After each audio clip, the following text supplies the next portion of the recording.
Buenas tardes, estamos al 21 de agosto, viernes 21 de agosto. Buenas tardes, yo soy Dennis Small. Y la pregunta estratégica de la semana es si desatará Mike Pompeo una guerra contra China antes de las elecciones de noviembre en Estados Unidos. Ahora eso les puede parecer quizás un poco exagerado, pero les aseguro que no, porque lo que está detrás de ese peligro no es simplemente la actitud eh, bélica de Mike Pompeo o de un grupo de neoconservadores, sino de un crack, una desintegración sistémica y los intereses financieros que están detrás de eso, de ese crack, los responsables, y lo que están haciendo para asegurar que de ninguna manera pueda haber una combinación de fuerzas a nivel internacional adecuada para eliminar ese sistema financiero caduco y reemplazarlo con otro nuevo. Y lo que quieren prevenir a como de lugar es precisamente lo que nosotros queremos lograr a como de lugar, y es una combinación de fuerzas incluyendo a China, Rusia, India y Estados Unidos en particular, o alguna combinación de esas potencias para plantear los aspectos centrales de la crisis de desintegración que estamos padeciendo y buscar soluciones apropiadas, es decir, un cambio total de paradigma. Y Pompeo, junto con sus aliados y controladores en Londres y en Wall Street, están totalmente con la idea contraria de garantizar que eso no ocurra. Ahora, quiero empezar con simplemente mencionando lo que muchos de ustedes saben o todos saben porque participaron, y es que la conferencia que realizamos el 15 de agosto, el sábado pasado, fue un éxito significativo, un paso hacia adelante. Logramos la participación a nivel de casi todos los países latinoamericanos y también España y otros países europeos, participación activa de unas 500 personas o más. Eh, y eso es casi 2/3 más de lo que logramos en la última conferencia en junio, de la parte latinoamericana, de habla española. Y después, posteriormente a la conferencia, especialmente el video archivado del primer panel en el que participó Helga Sepla-Rusch ha tenido un número realmente extraordinario de visitas, vaya por los 30,000, que es bastante. Ahora, claro, una visita no quiere decir que la gente se quedó las 3 horas con 12 minutos completos, pero es un proceso de educación y un proceso organizativo donde mucha gente que antes no estaba prestando atención, ahora sí. Y tiene que ver con la crisis como tal, tiene que ver con toda la serie de nuestras actividades organizativas desde abril, mayo, junio, especialmente los foros internacionales con gente como Bill Binney y también Roger Stone en algunas de las últimas conferencias, y por supuesto las soluciones que estamos planteando ante una crisis que la gente ya está reconociendo que requiere una solución drástica. Ahora, estamos circulando una resolución después de la conferencia que realizamos el 15. Todo el mundo ya lo ha visto. Es muy importante que firmen, por favor, esa resolución y que la circulen ampliamente, porque es un llamado a formar un coro de voces, haciendo un llamado a que se reúnan los 5 miembros permanentes del Consejo de Seguridad de las Naciones Unidas, tal y como lo exigió Helga Sepla-Rusch, con miras a considerar y adoptar la orientación del himno LaRouche para resolver estas crisis. Y ese coro de voces se está formando cada día más. Por supuesto, tiene sus matices, tiene sus bemoles, como cualquier coro, ¿no? A veces hay una diferencia entre qué sé yo, un do sostenido y un re bemol, pero esperamos que no sea más que eso. Es decir, a veces diferentes palabras, pero hablando de lo mismo. diferencias no de sustancia, pero sí nominales, que a veces son obstáculos. Pero la idea es juntar en una sola discusión sobre la urgencia de la situación voces y personas y grupos políticos que anteriormente quizás no se reunían o se quedaban dentro de sus propios límites. Y creo que vale la pena hacer un pequeño paréntesis para explicar un poco quiénes somos nosotros, ya que hay mucha gente nueva y a veces también para la gente que ya ha participado bastante vale la pena recalcar quiénes somos, qué es el Instituto Schiller, quién es Lyndon LaRouche, quién es su viuda Helga Sepp LaRouche y cuál es nuestra intención. No voy a repasar toda la historia de nuestra organización ni todos los puntos principales de las ideas de LaRouche, sino señalar que nuestra intención en una crisis como la actual es ir a fondo de la problemática, ir a fondo de las cuestiones del desplome económico y de la desintegración para lograr un cambio total de paradigma en lo económico, en lo político, en lo cultural, regresando a una cultura clásica, con un cambio del concepto del hombre mismo, que es lo que en última instancia rige lo que hace una sociedad, para regresar a una idea como la que permitió el renacimiento del siglo dorado, es decir, la idea de que el hombre en realidad satisface su interés propio al lograr el bienestar general o el bien común de toda la humanidad.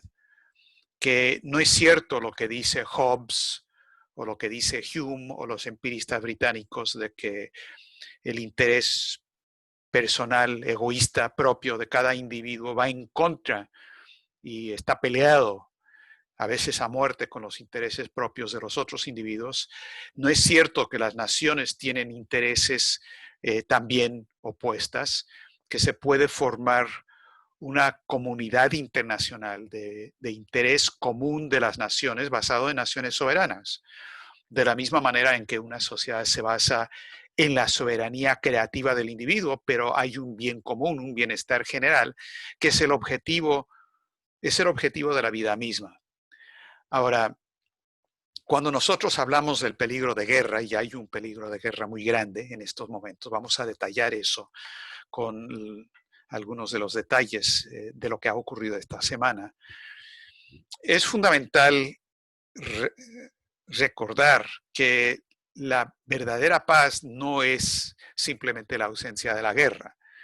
Eso es lo que diría Hobbes, que se tiene que negociar un acuerdo, un contrato social, para que la gente que de manera natural, según la naturaleza humana, lo que desearía es asesinar al prójimo, pero lo que ocurre para prevenir eso es que tiene que haber ya sea un contrato social al estilo de Rousseau y la Revolución Francesa, o tiene que haber el lado opuesto de la misma moneda, que es lo que dice Hobbes en su Leviatán.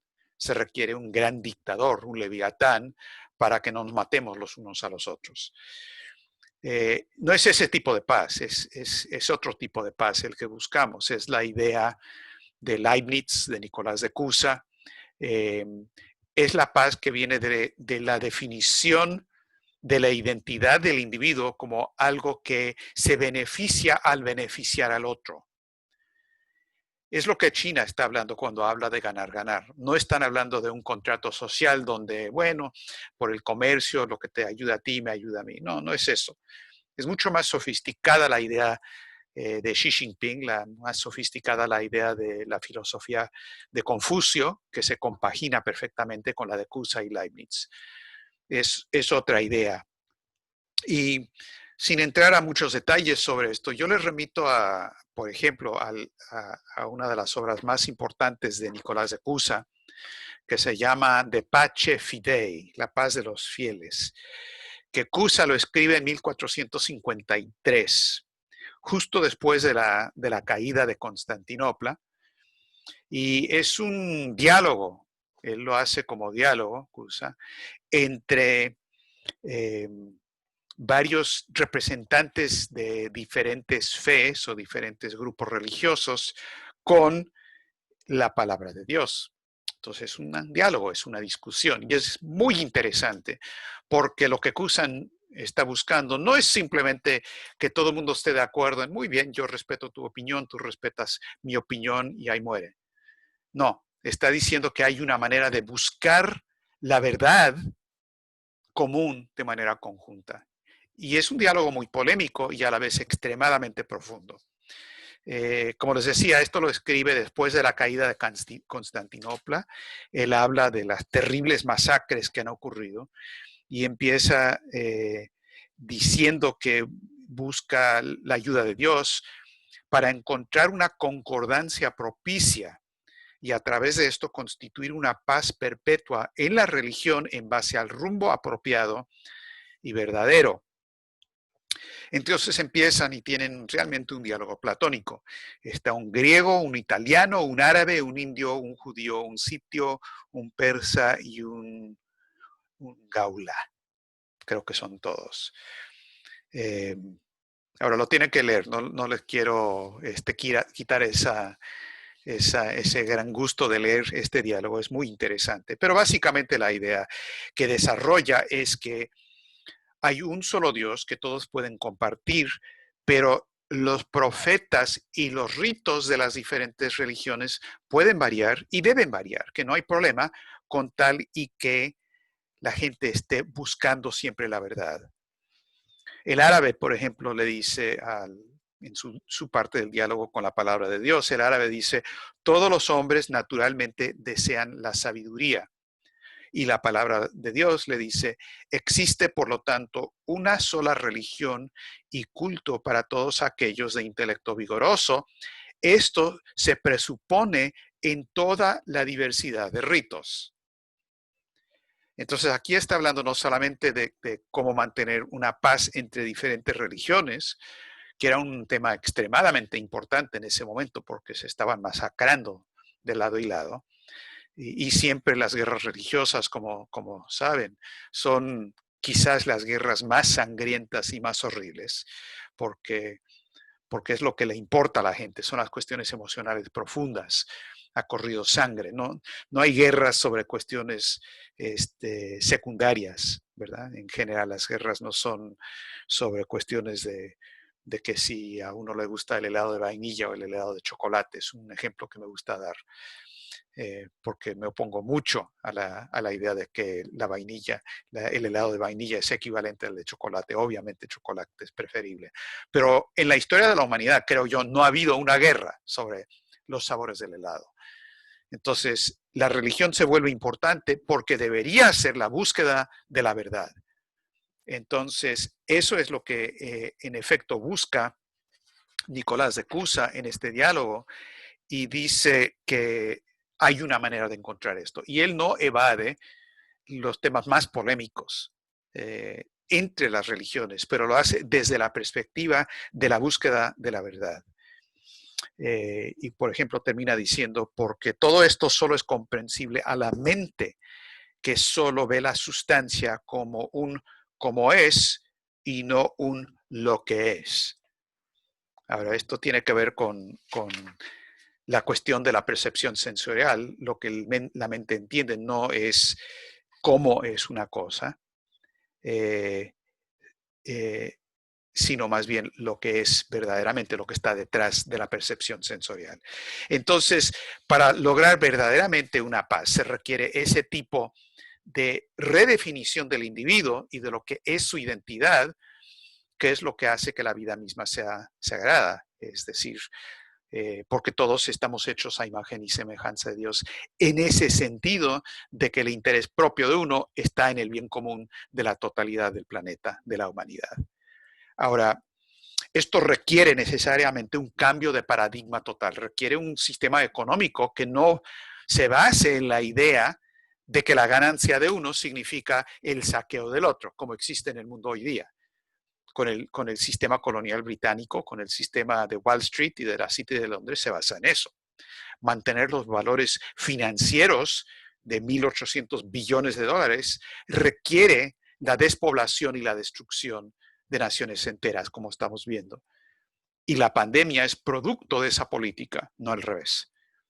Lo mismo con la cuestión de las guerras. Ahora, ¿por qué decimos, ya pasando a una evaluación de lo que está pasando esta misma semana, en estos días, por qué decimos que es posible y realmente posible que Mike Pompeo y quienes lo controlan, porque él solamente es un títere, él es su marioneta, grandote, eso es cierto, entonces son hilos muy especiales que tienen para controlarlo.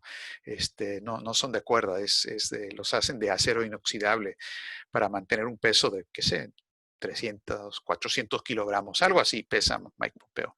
Quizás más, no sé. Pero no, en serio, el problema aquí es que Pompeo está buscando una confrontación ya con China y también con Rusia.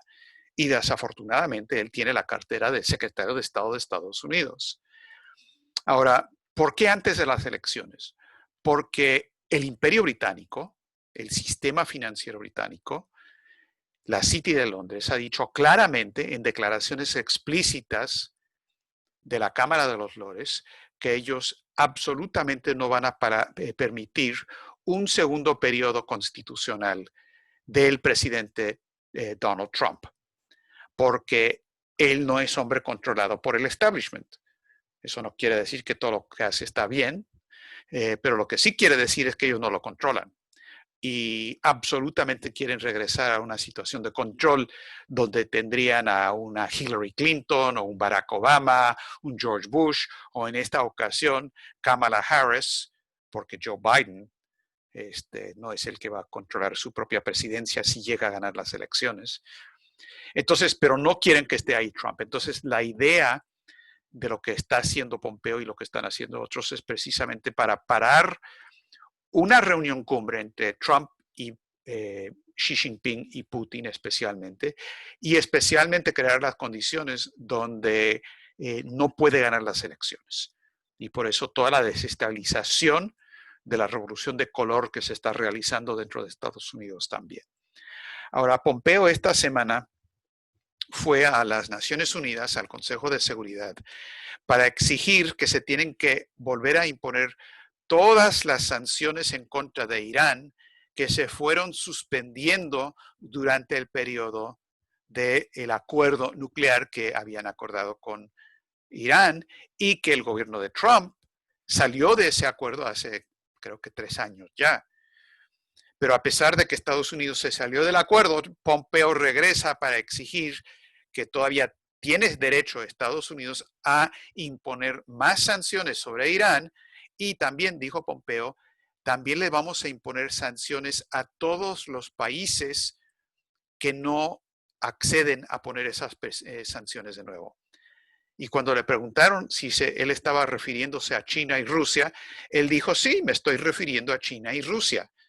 Y estamos dispuestos y vamos a imponerles más sanciones si no hacen lo que nosotros les decimos. A pesar de que fue Estados Unidos que se salió del acuerdo. Un colega nuestro dice, Hussein Askari, nuestro colega iraquí, dice, esto es como un tipo que deja de pagar la renta en su apartamento y lo sacan, lo expulsan, lo desalojan y luego insiste que tiene el derecho para regresar al apartamento y usar el retrete. Entonces eso es un poco lo que Pompeo hizo en Naciones Unidas. No voy a detallar eso más, pero los rusos y los chinos respondiendo, diciendo lo obvio, esto es absurdo, no podemos aceptar eso y nunca vamos a aceptar algo por el estilo. Pero fue más explícito todavía lo que dijo el embajador chino en Estados Unidos, que se llama Shui Tiankai. Esto lo dijo ante el Instituto Brookings el 13 de agosto, es decir, lo dijo antes de esta maniobra de Pompeo, pero de todas maneras los chinos están con las antenas bien puestas sobre lo que está pasando. Y dijo Shui lo siguiente, dijo, la relación entre Estados Unidos y China en este momento va en la dirección contraria a lo que debería ser. Algunos lo describen como una caída libre, dijo, la situación es alarmante porque hay quienes quieren negar lo que había sido todo una buena relación a lo largo de años y décadas, que es lo que se construyó entre los dos países. Luego dice, especialmente en momentos cuando hay una pandemia fuera de control y la economía global está en caída. Esto requiere aún más que haya cooperación y no confrontación. Y terminó diciendo, instando a Estados Unidos que tiene que trabajar con China y con otros países para asegurar que toda la orden internacional y el sistema global va a cumplir con las necesidades de la totalidad de la comunidad internacional. Entonces, eso es lo que están diciendo los chinos y tienen realmente mucha razón. Ahora, esta semana se reunieron, hablando ahora del caso de Estados Unidos con Rusia, se reunieron los negociadores del control de armas de los dos países. El vicecanciller Ryabkov por el lado de Rusia y Billingsley, el representante estadounidense a cargo de eso. Se reunieron en Viena y por lo menos hablaron. No se llegó a una conclusión, no se ha acordado reanudar o extender por lo menos el nuevo acuerdo de START, pero sí hablaron. Pero las tensiones son muy grandes. En esos mismos días, Billingsley dijo que Estados Unidos absolutamente va a avanzar con la idea de colocar misiles de alcance intermedio en el Pacífico en contra de China. Y también Estados Unidos esta semana también llegó a un acuerdo militar con Polonia, que se quedó corto, a un pasito de Polonia unirse a la OTAN, pero llegaron a un acuerdo militar donde Polonia ahora va a tener las condiciones para aceptar y tener en territorio nacional de Polonia a 20,000 tropas estadounidenses.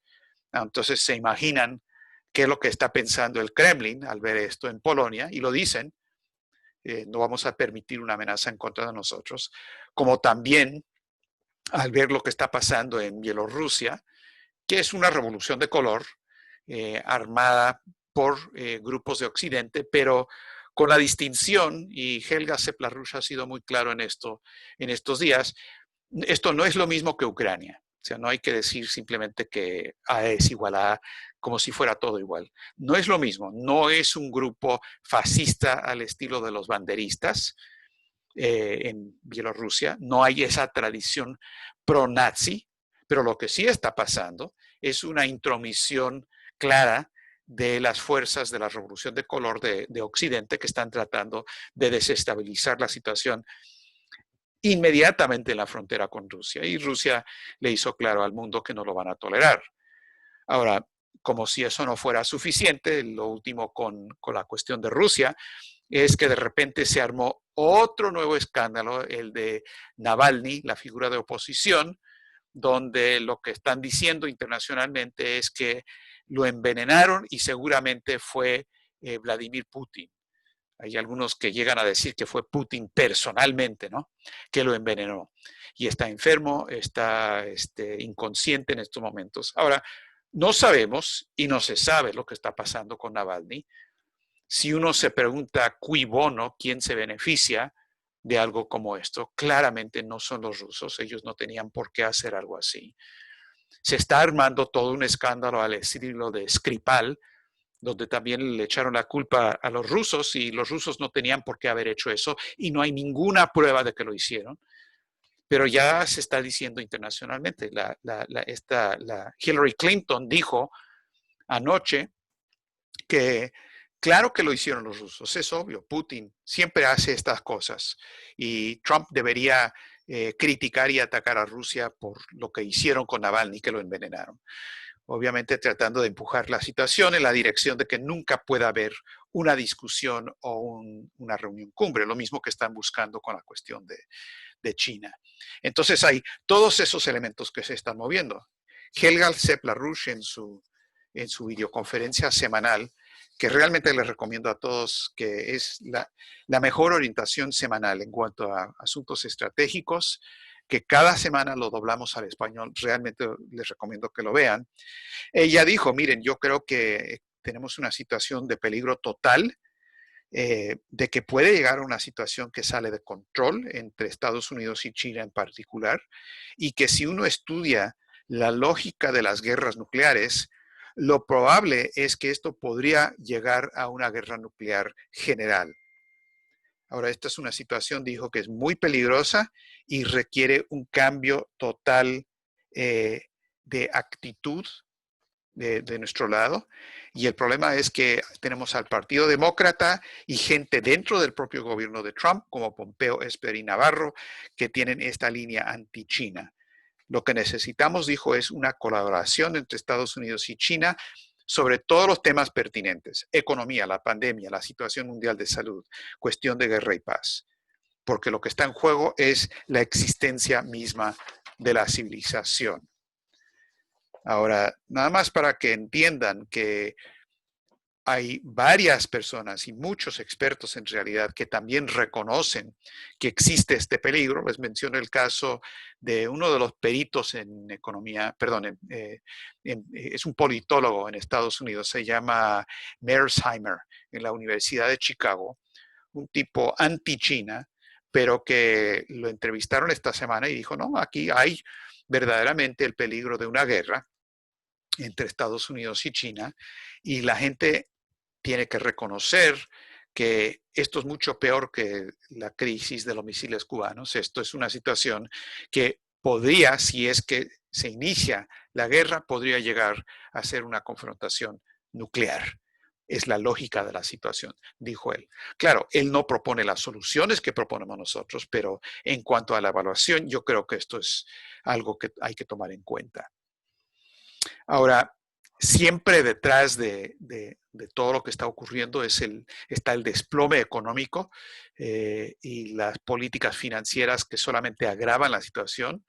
No voy a entrar en grandes detalles sobre eso, pero tenemos situaciones como en Alemania, donde se proyecta que van a caer a la bancarrota 800.000 pequeñas y medianas empresas, que es mucho, mucho mayor de lo que normalmente ocurre, como resultado de todo lo que está ocurriendo con el desplome económico y financiero y con una situación de la pandemia que no está bajo control y que por lo tanto ahí siempre está estira y afloja entre abrir o no abrir la economía y la pandemia y no la pandemia, cuando en realidad la solución a las dos crisis pasa por el Plan LaRouche de reactivar la economía mundial a través de un programa combinado para librar una guerra total a la pandemia a nivel internacional. Y especialmente los países del sur, que son los más vulnerables, requieren esa ayuda, esa transferencia de tecnología. Para eso que sería simplemente el comienzo de un modelo económico diferente. Eso claramente requiere poner al sistema financiero actual en reorganización por bancarrota. Dicho de otra manera, a los banqueros de Wall Street y la City de Londres, a los que no van a ir a la cárcel por haber cometido crímenes de lesa humanidad, por lo menos están en bancarrota y quiebra y no van a seguir destruyendo la economía mundial. Es ese tipo de reorganización que se requiere y estamos llegando a ese tipo de momento. Ahora, termino con unas palabras sobre lo que está pasando en Estados Unidos. Podemos hablar de esto más en el periodo de discusión, si desean. Pero básicamente, primero tenemos una situación en Estados Unidos de caos social.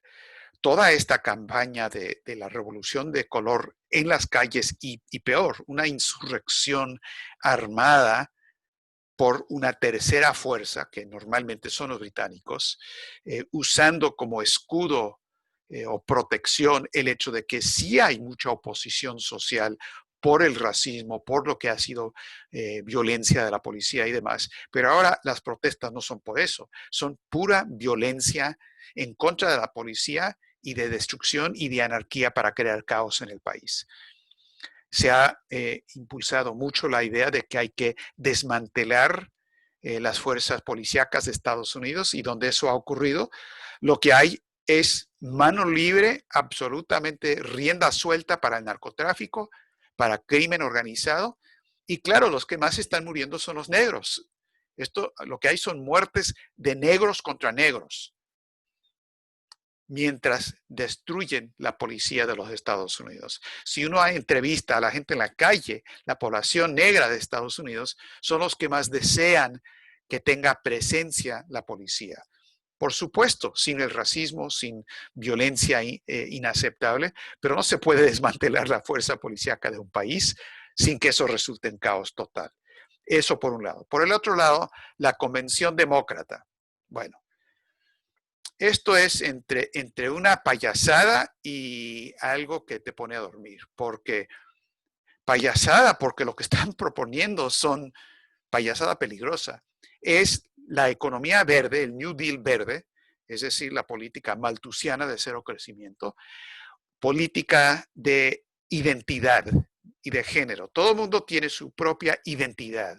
Ya no somos seres humanos, somos hombres primero, somos mujeres primero, somos tercera posición primero, luego están los blancos, luego están los negros, luego los cafés, luego los medios cafés y un poquito de blancos, luego los amarillos. O sea, es una cosa de locos, como si todos tuviéramos intereses diferentes y contrapuestos. Y están definiendo la vida política de esa manera hobbesiana para garantizar que esto sea de guerra de todos contra todos. Y luego tenemos pues el show de todas las caras nuevas y figuras nuevas del Partido Demócrata. ¿Como quién? Barack Obama, que nos hundió en este desastre, Hillary Clinton, que es pues casi peor que Barack Obama, Nancy Pelosi, peor todavía. Es decir, esto es algo que lo único que tienen es que pueden atacar a Trump por su lado vulnerable, por su talón de Aquiles, y lo están haciendo por lo que ha pasado con el COVID y por el problema con la economía. Ahora, la solución a todo esto es bastante directo, bastante obvio. Tenemos que realizar esta cumbre en septiembre ya. Tiene que empezar a haber un cambio de paradigma. Cuando Trump se reúne con Xi y con Putin, las cosas suelen quedar bien. Y eso es lo que teme Wall Street y la City de Londres. Y eso es lo que tenemos que impulsar a como de lugar para parar el peligro de guerra, para empezar a iniciar un cambio a un nuevo paradigma al estilo del Tratado de Westfalia, la idea de Pace Fidei de Nicolás de Cusa, y para establecer las bases de una nueva economía basada en el desarrollo y el respeto a la soberanía. E inmediatamente abordar el problema de vida o muerte que plantea esta pandemia. De ahí la importancia del coro de voces que estamos armando para que ocurra esa reunión y camino hacia la siguiente reunión internacional, el 5 y el 6 de septiembre, a la que quedan invitados todos y también, por favor, ayuden a organizar para que mucha gente participe en ese coro de voces. Desde esa perspectiva, todo el mundo puede cantar. Ese es el informe que les quería dar para hoy y ahora vamos a pasar a la parte de la discusión.